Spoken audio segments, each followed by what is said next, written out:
kailangan maghanap. Kaya ako bumalik para mag-volunteer. What? Kung okay sa'yo, kay Jonas, I wanna be the surrogate mother of your child, Ellery.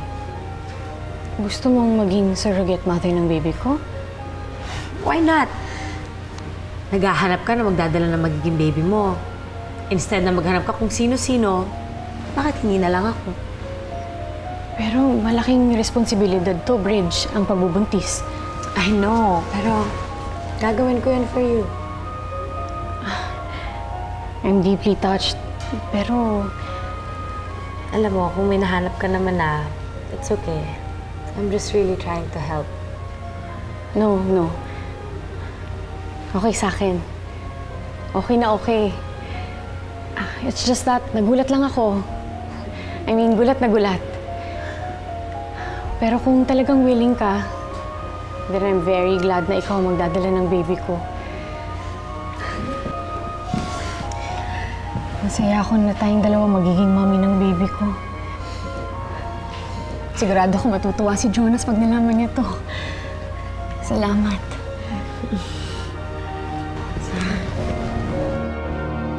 Cheers! So happy you're back. Ano na? Ano pang bago? Ano pang bago sa'yo? Yun lang naman. Wala ko, ganun pa rin. Bridget! Oh! I missed you so much! Thank you so much, ha, Bridge?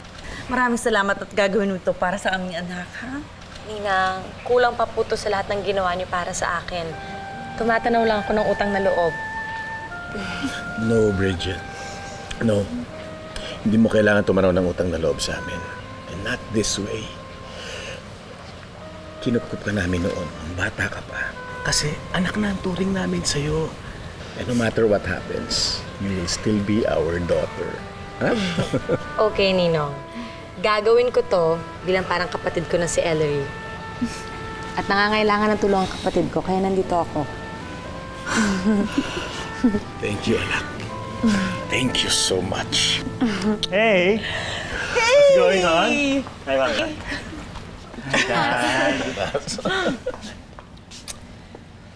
Bridget. Nakabalik na si Bridget. Guess what? She volunteered to be our surrogate. What? Hindi na natin kailangan maghanap ng surrogate mother, Han.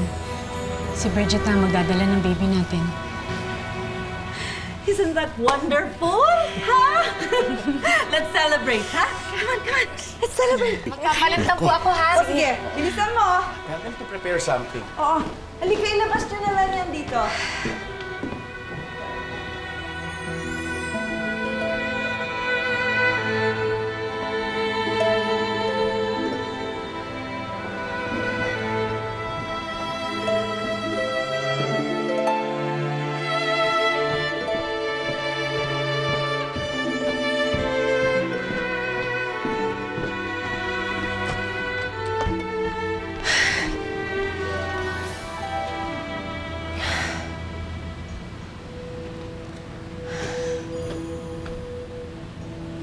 Bridge.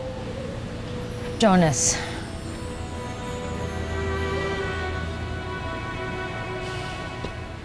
Bakit mo gagawin to? No hi, no hello, how are you, how have you been? Sorry. Nagulat lang ako. Nabigla. Don't worry. I'm not here for you. Kung iniisip mo na naghahabol ako, nahahabulin kita, you're wrong. I'm doing this for Ellery kasi kailangan niya. And this is my chance to help. Pero kung ayaw mo, okay lang naman kasi may karapatan ka, you're the husband. I can just tell her na ayaw mo yung idea. No. Please don't. Matagal nang gustong magka-baby ni Ellery. And you are both right. Mas tama nang ikaw ang kuning surrogate kaysa kumuha pa kami ng iba. Don't I deserve thank you? Thank you.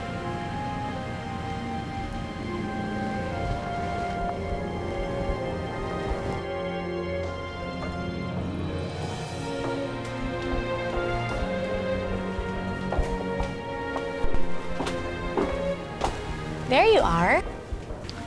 Han, I'm just thanking her dahil sa gagawin niya para sa atin. You're more than a sister to me. Hindi lahat ng kapatid kayang gawin ang gagawin mo. Thanks, Bridge. Basta para sa'yo, Ellery.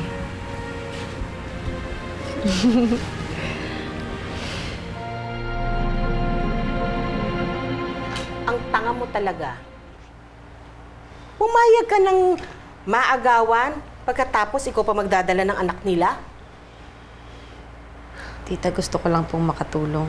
Ako, buwisit na tulong yan. Ang tagal na nun, ha? Tsaka sila ang gustong tumulong sa'yo. Hindi ka naman nagmakaawa, hindi ka naman namilit. Kaya hindi mo na dapat suklian pa ang kanilang kabutihan. Hindi mo na dapat sirain ang buhay mo. Hindi ko naman po sinisira yung buhay ko eh. Gusto ko naman yung gagawin ko eh. Hindi ko to gagawin para kay Ninong, para kay Ellery. Gagawin ko to para sa sarili ko. Dahil dito, alam mo tita, magkakalapit kami ulit ni Jonas. Ano? Hanggang ngayon, si Jonas pa rin? Sinubukan ko. Umalis ako, lumayo. Sinubukan kong kalimutan si Jonas. Nakipag-boyfriend ako. Pero hindi naman ako naging masaya. Dahil si Jonas pa rin ang mahal ko. Kaya nga nung nabalitaan ko, nung kwento mo sa akin na naghahanap sila ng surrogate mother, naisip ko, ako na lang.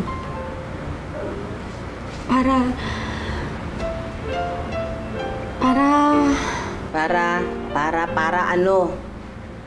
Ano, para mapalapit kay Jonas? Para magka-affair kayo? Para iwanan niya yung asawa niya para sa'yo dahil ikaw magdadala ng anak niya, ganon. Hindi ko naman gagawin kay Ellery yun. O hindi naman pala eh. O so ano? Gusto ko lang maging ina na magiging anak ni Jonas. Bakit? Ha? Ano? Ilalayo mo yung bata pagkatapos mo isilang yun? Hindi rin. Aba, tanga ka talaga. Ha? Biro mo, ilalagay nila yung bata dyan sa tiyan mo. Ha? 9 na buwan mo kakargahin, ikaw mahihirapan para kang katulong na pinabibitbit ng bayong, pagkatapos pag niluwal mo, ibibigay mo sa kanila, o tapos ano? Kaming dalawa ni Ellery ang magpapalaki sa bata. Ako yung pangalawang ina niya. Bridget! Hoy, hindi mangyayari yun. Hindi naman sa'yo yun eh. Anak yun ni Jonas at tsaka ni Ellery. Sa tingin mo ba, ipakikilala ka nila bilang ina? Naku po. Alam mo, kung may tinatawag na anak sa labas, ikaw, ina sa labas. Sampid ang labas mo.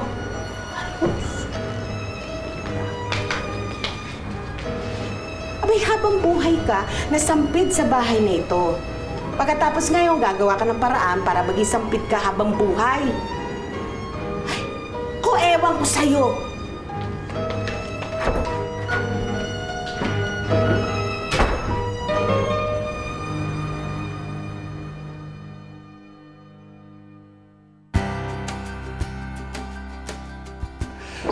Balitaan niyo kami kung successful yung procedure, ha? Yes, Dad. So excited.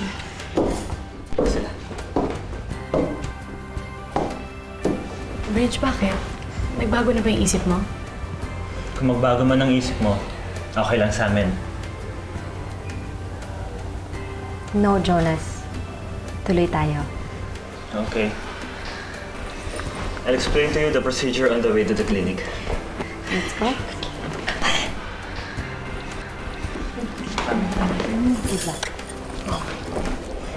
Dad. Sige. Bye.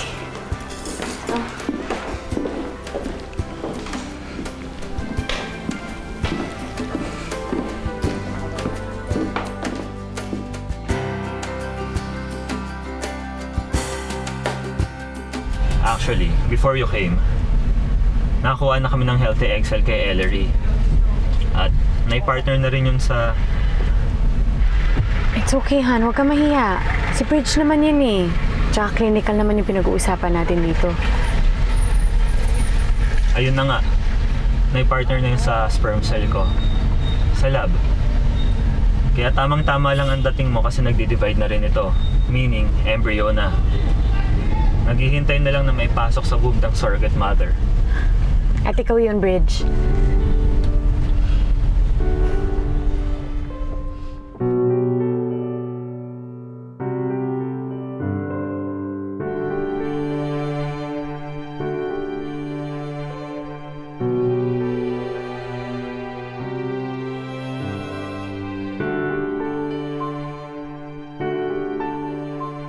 Speculum.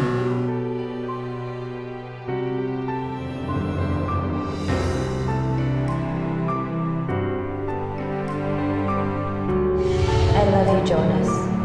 I love you too, Bridget. I love you, Jonas. I love you too, Bridget.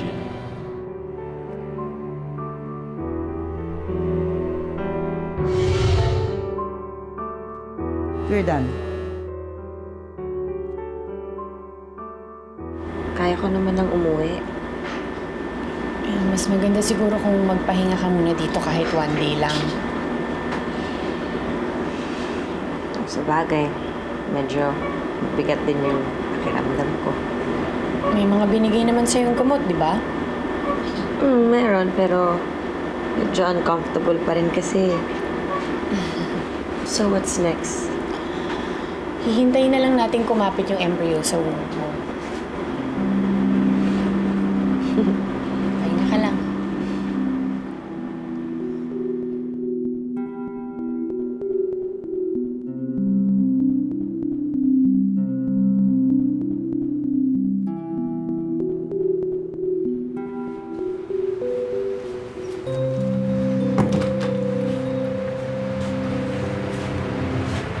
Congratulations.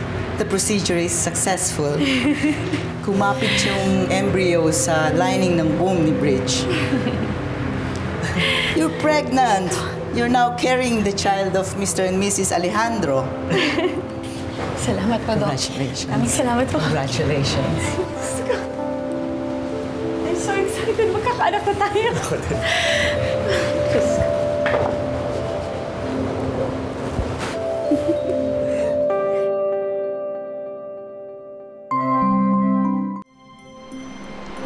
Tuloy ka. Dito ka muna titira sa bahay para maalagaan kita. Ginagawa mo naman akong baby. Talagang ngayon, baby kita. Sige, dadalhin ko na muna ito sa taas, ha? Sige, ipagluluto ko lang to si Bridget dahil sabi niya nagugutom na raw siya. Sige. Tina, tulungan mo ako. Tara. Order kaya tayo ng cheeseburger. Sige na. Hindi pwede. Dapat healthy food lang. Sige na, upo ka na dito na ipagluluto kita daw masarap. Alam mo naman yan, ha? Sige na. Okay, sister, mother.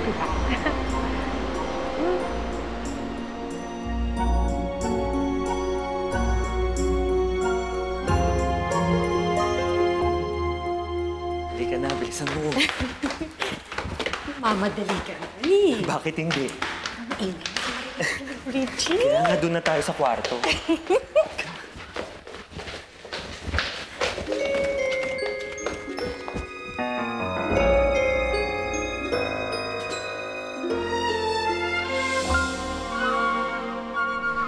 Ay, nako.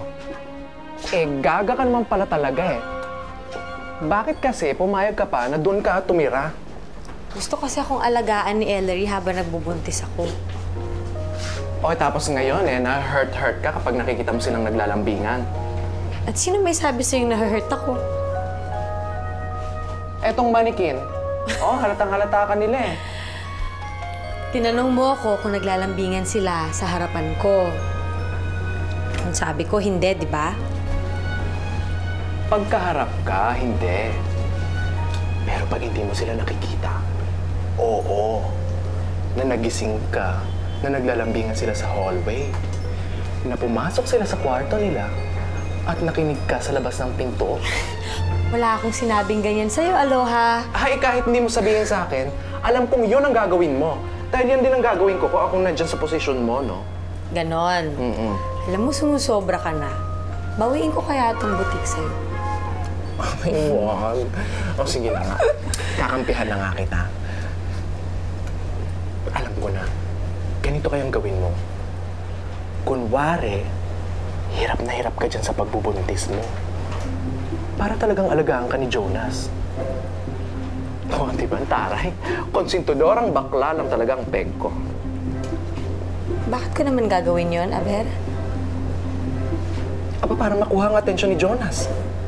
Eh, di ba't yun naman talagang dahilan kung bakit pumahay ka dyan sa surrogate motherhood mo? Di ba? Ay, naku, ang dami mong sinasabi. Oh, andito yung mga dinesign ko, ha? Ipatahi mo. At please, gandahan mo kasi gusto ko sexy pa rin ako kahit buntis. Okay? Of course. Para maakit mo si Jonas. Sira ka talaga. Oh, dahan-dahan ka. Ano ka ba? Hindi pa naman malaki yung tiyan ko. Kahit na, dapat nag-iingat pa rin. Kunwari, hirap na hirap ka dyan sa pagbubuntis mo. Para talagang alagaan ka ni Jonas. Yung sa bagay, si Daddy lagi talagang inaalalayan si Mommy. Ano ka ba? Mommy number 2? Totoo naman, di ba, Mommy number 2 ako? Relax, I'm just teasing, Jonas.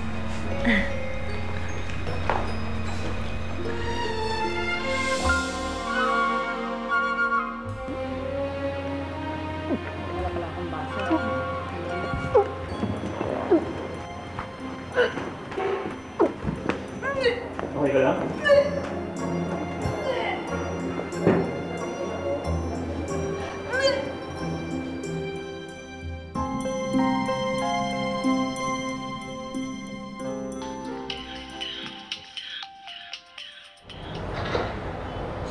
Hello, Bridget. Jonas, bilhin mo naman ako ng santol. Parang yun ata yung pinaglilihian ko. Sige, sige. Bye.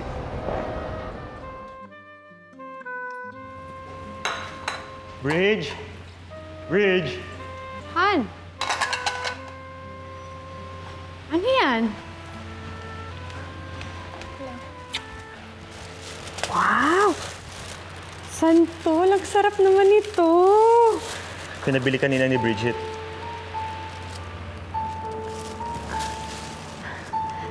Santol? Tama ba yung narinig ko?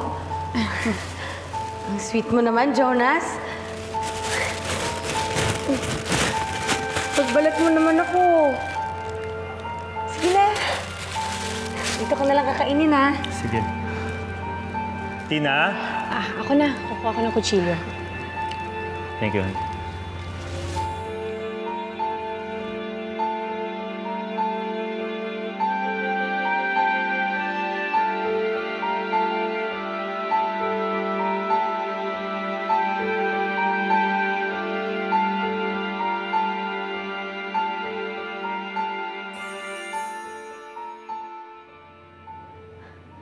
Jonas! Jonas! Bridget? Sumisipa yung bata. Hawakan mo. Hawakan mo. Nararamdaman mo? Oo nga, no. Ellery! Ellery!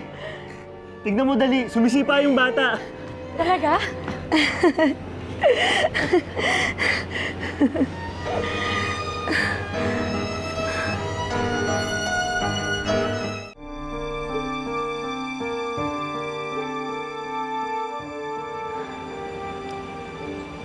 Ellery, hawakan mo. Sumipa ulit yung bata.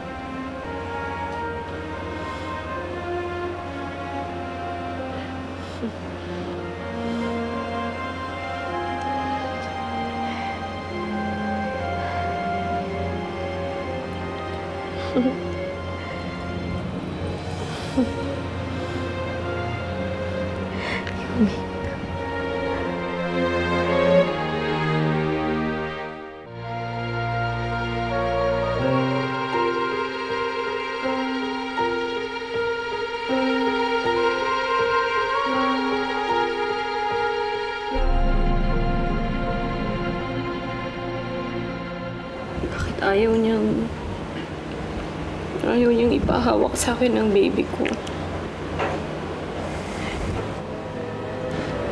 Han, pagpasensyahan mo na. Ganon daw kasi talaga ang mga nagbubuntis. Mahirap ispelengin. Siguro, nagkakaroon sila ng chemical imbalance sa katawan, sa utak. Bakit sa'yo pinahawak niya?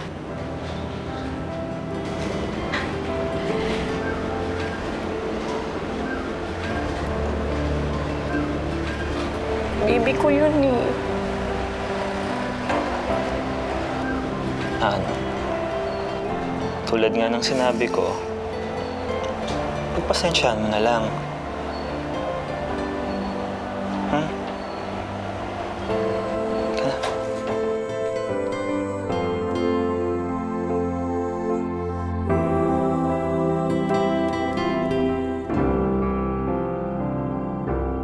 Alam mo, ganun rin yung napanood kong movie.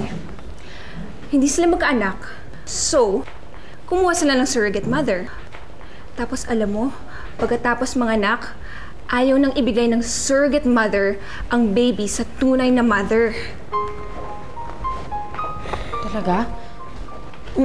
Tapos, nagpakalayo-layo pa yung surrogate mother. Hanap nga yung poor mother eh. Janice, ako mo naman tinatakot si Ellery, ha? Hoy, kinikwento ko lang yung movie, no? Horror story siya, by the way. Tapos alam mo yung twist? Tiyanak yung baby. Tapos kinain niya yung mother.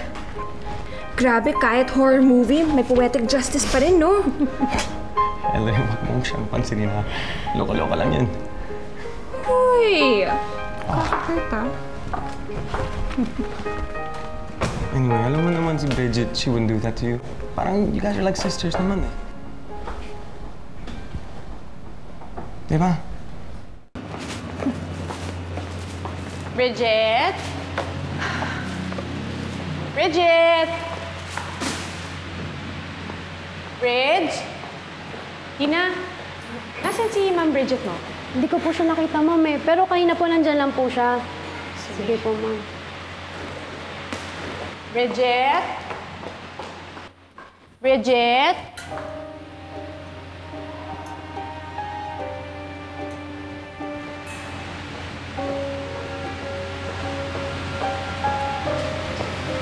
Bridget? Saan kaya yun? Oh my gosh, paano kung tinakas niya yung magiging baby mo?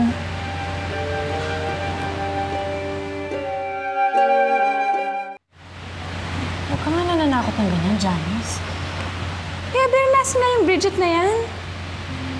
Oh.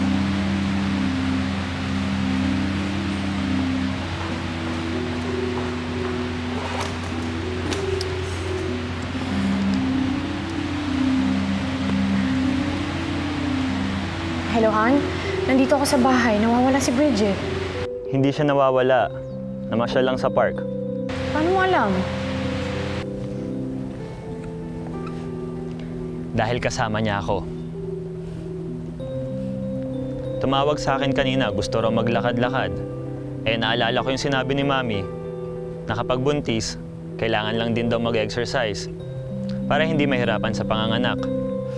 Bakit hindi mo man lang sinabi sa akin? O di kaya nag-iwan ka ng note? Han, sinusubukan kitang tawagan kanina. Tinext din kita. Nag-iwan pa ako ng note sa ref.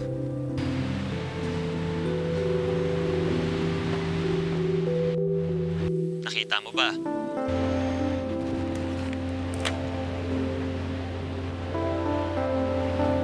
Ito, nakita ko na. Sorry, kinabahan lang kasi ako eh. Han, masyado kang nagiging nervyosa. Huwag ka na mag-alala. Pauwi na kami, ha? Okay, bye. It's your fault. Kung ano-ano kasing pinapasok mo sa isip ko, kaya ayan, napapraning ako. Ako, nakauna ka kaya naging praning. Kung ano-anong kinikwento mo sa akin, kaya nakwento ko tungkol sa movie na yun. Tara, nasa bahay na raw si Ellery. Jonas?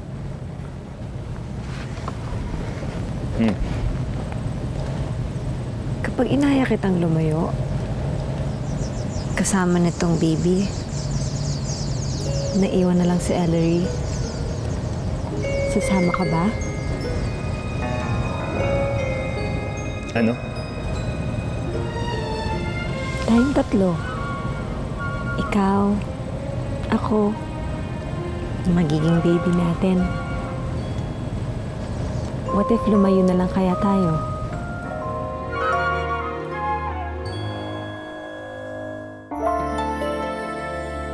Ang laki ng magiging anak mo, Ellery. Sigurado ako, maganda o gwapo yung batang yan. Puro na lang anak niya. Bakit nila sinasabing anak ni Ellery to? Ako ang nagbubuntis, tita. Kung hindi ka sa akin, anong ginagawa mo sa loob ko? Huh? Nandito ka.